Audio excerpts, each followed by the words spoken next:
우리는 집에 나와서 차를 타고 가다가 갑자기 현관문을 잠그지 않았는지 하는 의심이 생길 때가 있습니다. 현관문을 잠그는 것을 거의 자동적으로 하다 보니 혹시 잠그지 않았을 수 있다는 생각을 하게 되면 여유가 생기면 확인을 하기 위해서 집에 돌아가서 문이 정말 잠겨 있는지를 확인해 봅니다. 그런데 대부분의 경우는 정말 잠겨 있습니다. 그러나 그 시간이 결코 헛되지 않을 것입니다. 왜냐하면 남은 하루 종일 문이 혹시 잠기지 않았는가 염려하고 또 혹시 누가 들어오지는 않았을까 하는 염려로 시간을 보내는 것보다는 확실하게 잠궈놓고 왔구나 라는 그 안도감을 가지고 살기 때문입니다. 우리가 절기를 맞아 얻는 영적인 유익 중에 하나가 바로 이런 확신입니다. 매해 부활절이 오면 우리는 부활절을 즐기는 여러 가지 부활절을 통해서 여러 가지 확신을 다시 한번 되새기는 시간을 갖습니다. 오늘 그것에 대해서 우리가 함께 살피면서 은혜를 받기 원합니다. 성금요일에 예수님이 십자가에 돌아가셨습니다. 예수님이 우리의 죄를 용서하시기 위해서 자기 희생을 하셨습니다. 그것은 예수님의 독립적인 결정이 아니라 아버지 하나님과의 약속 안에서 이루어진 일이었습니다. 죄로 인해서 고통당하는 사람들을 향하여서 하나님의 사랑을 십자가 위에서 나타내 보이셨습니다. 죄인인 사람들이 스스로 자신의 죄에 대해서 해결할 능력이 없기 때문에 하나님께서 그의 아들을 대신 또 대표해서 십자가에서 죽이시는 것으로 하나님이 기뻐하시는 사람들을 죄에서 구원해 내셨습니다. 이런 사실들은 사실 그 당시 살았던 사람들이 심지어 예수님의 제자들까지도 이해할 수 없는 그런 내용이었습니다. 예수님의 제자들에게 여러 번 이미 자신이 십자가에 죽으실 것을 이야기했음에도 불구하고 예수님의 제자들은 예수님이 잡히시고 고초를 당하시고 그리고 마침내 십자가에 달려 죽으시는 그 모습을 보면서 절망할 뿐이었습니다. 예수님의 제자들의 반응은 어쩌면 당연한 것이었습니다. 그들의 기대하고 사랑하는 예수님이 갑자기 죽게 되었으니 어떻게 그들이 그 상황을 잘 이해하고 헤쳐나갈 수 있겠습니까? 그들의 터치는 잘못된 것이지만 그러나 그들이 그만큼 예수님을 사랑하고 의지하였다는 것을 보여주는 증거이기도 합니다. 그럼에도 불구하고 예수님이 여러 번 제자들에게 사흘 만에 살아나리라고 하신 말씀을 기억하지 못하는 제자들을 향해서 책망하시는 것은 너무도 당연한 일입니다. 사복음에서는 예수님의 십자가의 죽으심과 사흘 만에 부활하신 사건을 다루고 있습니다. 각각 복음서의 특징이 있습니다. 예를 들면 마가복음에서는 예수님이 살아났다는 소식을 들었음에도 불구하고 믿지 아니하였다는 내용을 3번에서 계속해서 연거푸어 언급하고 있습니다. 그 일이 제자들 사이에서도 얼마나 믿기 어려운 일이었는가를 보여줍니다. 처음 예수님이 죽음의 권세를 이기시고 다시 살아났다는 소식을 들었을 때 사람들의 일반적인 반응은 어떻게 보면 정말로 충분히 짐작할 수 있는 그런 상황입니다. 우리도 그렇게 반응하였습니다. 예수님이 십자가에서 죽으셨다는 것은 모든 사람들이 다 받아들입니다. 그 다음 과정은 예수님이 십자가에서 우리의 죄를 용서하시게 죽으셨다라는 것입니다. 이것을 믿어야 그리스도인이 될 수 있습니다. 믿지 않으면 교회에서 하는 말이 하나도 진실로 들리지 않습니다. 다 거짓말 같고 그래서 마음에 믿어지지 않습니다. 이것이 믿어진다고 해서 온전한 신앙을 가졌다고 말할 수 없습니다. 예수님의 구원 역사 가운데 일부만을 믿기 때문입니다. 우리는 오늘 다시 사신 예수님을 생각할 필요가 있습니다. 이것을 믿어야 진정한 신앙인 것입니다. 저는 오늘 말씀을 시작하면서 의심과 확신에 대해서 예를 들었습니다. 예수님이 다시 사심은 우리에게 의심이 아니라 확실한 신앙으로 우리 자신을 옮겨주는 역할을 합니다. 우리는 예수님이 부활하신 날 곧 안식 후 첫날 저녁에 어떤 일이 벌어졌는지를 살펴보겠습니다. 요한복음 20장 19절 말씀에 이렇게 되어 있습니다. 이날 곧 안식 후 첫날 저녁 때에 유대인들을 두려워하여 모인 곳에 문들을 닫았더니 예수께서 오사 가운데 서서 이르시되 너에게 평강이 있을지어다. 예수님은 안식일 준비일, 즉 금요일에 십자가에서 죽으셨습니다. 그리고 안식일이 지금의 토요일이고 안식 후 첫날이 일요일 주일입니다. 이날에 예수님이 부활하셨습니다. 바로 그날이었습니다. 그날 저녁이었습니다. 예수님의 제자들이 유대인들을 두려워해서 한 곳에 모여 있었습니다. 예수님을 중죄인으로 만들어서 십자가형으로 예수님을 죽게 하였던 유대 지도자들이 예수님의 제자들도 그냥 둘 리가 없었습니다. 제자들마저 잡아들이려는 상황이었습니다. 이런 위협뿐만 아니라 예수님의 제자들에게는 혼란스러운 일이 하루 종일 계속되었습니다. 먼저는 예수님을 장사 지내었던 그 무덤에 갔던 여인들은 놀라운 사실을 발견했습니다. 그들이 그 무덤에 갔을 때 무덤을 막고 있던 돌은 움직였고 예수님의 시신은 그곳에 없고 사라졌습니다. 베드로와 요한은 예수님의 무덤에 가보았지만 예수님의 시신을 보지 못하였다고 말하였습니다. 또 시간 지나서 한 여인은 예수님을 보았다고 하는 이야기를 전해왔습니다. 이런 내용들이 제자들에게 혼란을 가져왔습니다. 지금 무슨 일이 벌어지고 있는 거야? 라는 생각을 하여 제자들은 모여들었습니다. 그들에게 아무런 답이나 해답이 명확하게 주어지지 않았습니다. 참으로 답답한 시간을 그들은 보내었습니다. 제자들이 유대인들을 두려워하여서 모인 곳의 문들을 닫았다고 성경은 말하고 있습니다.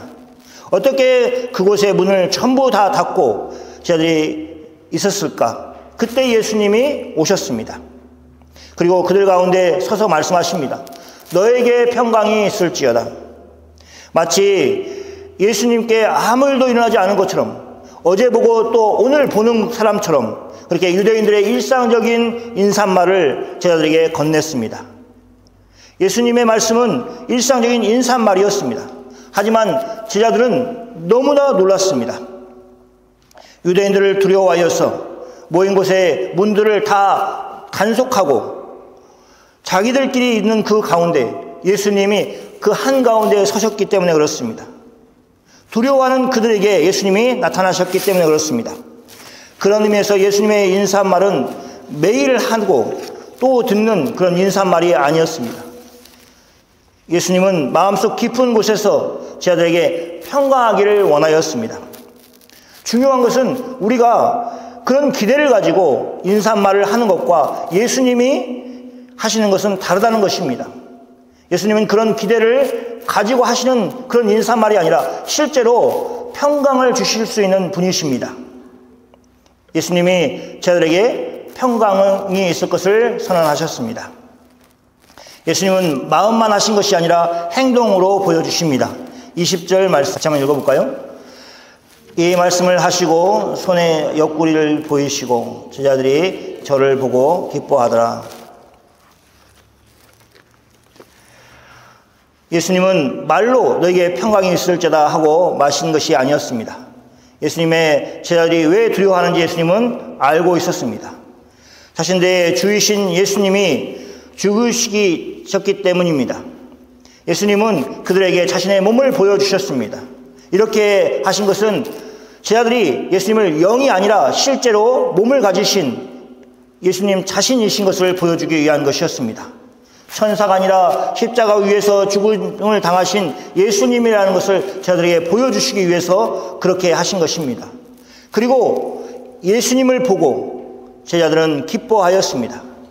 여기에 제자들이 주를 보고 기뻐하였다는 것은 제자들에게 예수님의 죽음 가운데 살아나셨다는 것을 믿었다는 것을 보여주는 것입니다. 이것이 부활하신 주님을 만난 사람들의 반응입니다. 부활하신 주님을 보고 제자들은 기뻐하였습니다. 제자들에게 생긴 변화가 무엇입니까? 예수님이 부활하셔서 제자들에게 찾아오셨을 때 그거 말고는 다른 변화가 없었습니다. 그런데 그들은 기뻐하였습니다. 예수님이 부활하신 것을 보고 기뻐하는 제자들을 향하여 세 가지 일을 말씀하셨습니다. 첫째는 예수님이 제자들을 세상에 보내신다고 하셨습니다. 두 번째는 성령을 받으라고 하셨습니다. 세 번째는 그들에게 권세가 주어졌음을 말씀하셨습니다. 첫 번째, 예수님이 제자들을 세상에 보내십니다. 같이 말씀을 읽겠습니다. 예수께서 또 이르시되 너희에게 평강이 있을지어다. 아버지께서 나를 보내신 것 같이 나도 너희를 보내노라. 성경이 굉장히 성격이 급합니다. 그렇죠? 예수님이 나타나시자마자 제자들이 예수님이 나타나셨구나 라는 그 확신을 가지자마자 예수님은 바로 이어서 나도 너희를 보내노라. 어디에 보냅니까? 세상에 보낸다는 것입니다. 예수님이 너에게 평강이 있을지어다 라고 하신 두 번째 말씀은 이 나도 너희를 보내노라 하는 말씀과 연관되어 있습니다. 예수님은 하나님 아버지께서 자신을 보내신 것 같이 예수님도 제자들을 보낸다고 말씀하셨습니다.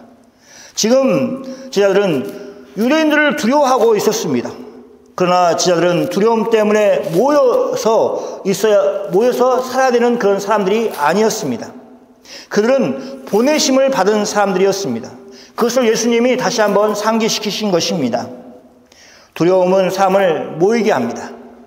그러나 평강은, 또 평화는 사람들을 제 할 일을 할 수 있도록 만들어줍니다. 해변가에서 가족이 놀러를 왔습니다. 그런데 아이가 부모의 곁을 떠나지 못하는 아이는 건강하지 못한 아이라고 얘기합니다. 왜냐하면 부모가 자기를 놔두고 혹시 어디 가지는 않을까 하는 두려움 때문에 그렇다는 것입니다. 누가 건강한 아이냐? 실컷 놀다가 잠깐 돌아와서 부모를 확인하고 또 가서 실컷 놀고 할 줄 아는 아이가 건강한 아이인 것입니다. 예수님은 부활의 확신을 가지고 나서 제자들에게 내가 너희를 보낸다라고 하신 것입니다. 가야 하는 것입니다. 우리는 두려움 때문에 아무것도 하지 못하는 사람이 되어서는 안 됩니다.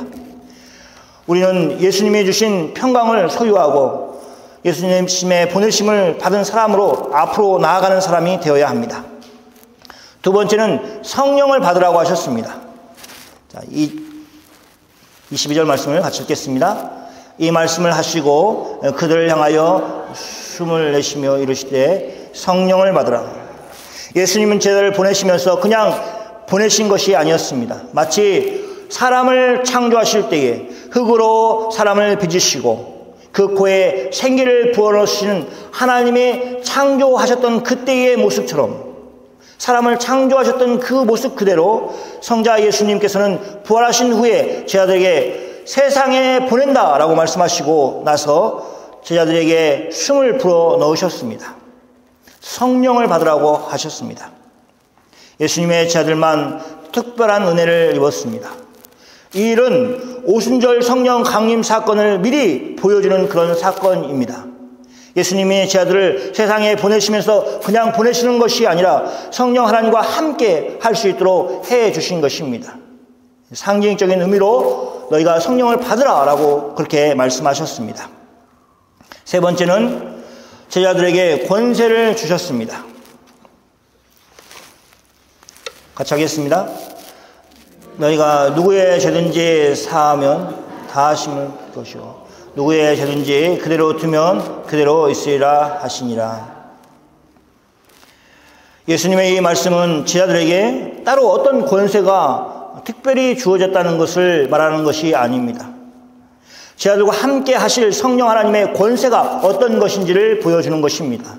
성령님은 하나님이십니다. 그래서 모든 권세를 아버지와 아들과 같이 성령 하나님, 성부 하나님, 성령 하나님이 동일한 권세를 가지시고 계십니다. 근데 예수님이 특별히 이 권세에 대해서 제자들에게 언급한 것은 제자들이 세상으로 나아갈 것이기 때문에 그렇습니다. 세상에 나가서 무엇을 합니까? 그들은 성령님과 함께 사역을 할 것입니다. 예수님의 제자들을 세상에 보내신 것은 어떻게 죄를 사하고 어떻게 그대로 두는가 하는 것을 말씀하고 있는 것입니다. 성경에서 이야기하는 죄 사함의 유일한 길은 하나님을 믿는 것입니다. 예수님을 믿는 것입니다. 그 외에는 죄 사할 수 있는 그 어떤 방법도 없습니다. 근데 여기에는 모순이 있습니다. 죄인인 사람은 예수님을 구주로 믿을 수가 없습니다. 예수님을 믿고 나서 나중에 자신의 죄를 자백하고 예수님의 용서를 받는 것이 우리의 눈으로 보이는 구원에 이르는 길입니다. 근데 사실은 우리 눈에 보이지 않고 우리가 의식하지 못하였지만 성령 하나님의 용서하심이 먼저 있다는 것입니다. 그래야 우리가 예수님께 나아갈 수 있고 예수님을 믿을 수 있습니다. 그리고 나서 또 성령 하나님께서 우리가 우리 스스로 우리의 죄를 자복하도록 하시는 은혜를 주시는 것입니다. 이런 과정을 통해서 한 영혼을 구원해내시는 분이 성령 하나님의 일이십니다. 거기에는 딸려있는 일이 있습니다. 그래서 제자들이 무엇을 해야 합니까? 가서 예수님을 전해야 합니다. 그것이 바로 우리가 읽고 또 읽은 사도행전의 역사입니다. 복음을 전하는 것은 성령 하나님의 권세를 세상 가운데 사용하는 방법입니다. 복음을 전하면 예수를 믿고 예수를 믿은 사람은 죄 사함을 얻는 그런 은혜를 입고 구원함을 받는 것입니다. 그래서 복음을 전하면 예수님을 듣고 예수님을 믿는 일이 일어납니다. 구원함을 받는 일이 일어납니다. 복음을 세상 가운데서 전하지 않으면 그런 좋은 일들이 하나도 일어날 수가 없습니다. 이제 말씀을 정리합니다. 우리는 항상 성령 충만한 가운데 살지 못합니다. 때로는 대문을, 현관문을 잠궈놓지 않은 것처럼 내가 잠궜는가? 그래서 정말 시간이 있으면 돌아가서 확인해보고 싶은 그런 마음이 들 때가 있는 것처럼 우리가 복음의 큰 권세를 가지고 있음에도 불구하고 마치 없는 사람처럼 너무 쉽게 좌절하고 또 실망하고 또 우울해 있을 때가 많이 있습니다. 그때 우리가 돌아가야 할 곳은 제자들이 유대인들을 두려워하여서 모인 그곳이 아닙니다. 교회는 그런 곳이 되어서는 안 됩니다.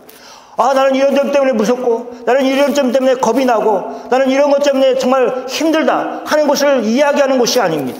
그럼 교회는 어떤 곳이 되어야 됩니까?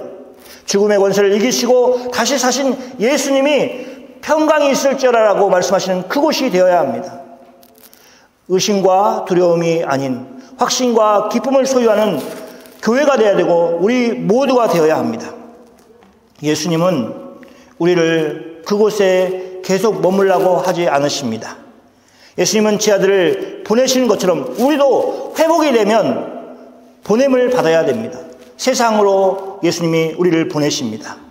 그냥 보내신 것이 아니라 성령 하나님과 함께 보내실 것입니다. 그래서 복음을 전하여서 죽어가는 사람들을 구원해내는 일을 우리가 해야 합니다. 이 일을 하기 위해서 우리가 부활하신 예수님을 만났고 성령을 받았습니다. 우리가 복음을 전하여 죄 사함의 권세가 얼마나 큰지 또 얼마나 은혜로운지를 깊이 깨닫는 그런 복을 누리시기를 축원합니다. 아멘. 이 시간 같이 기도하겠습니다.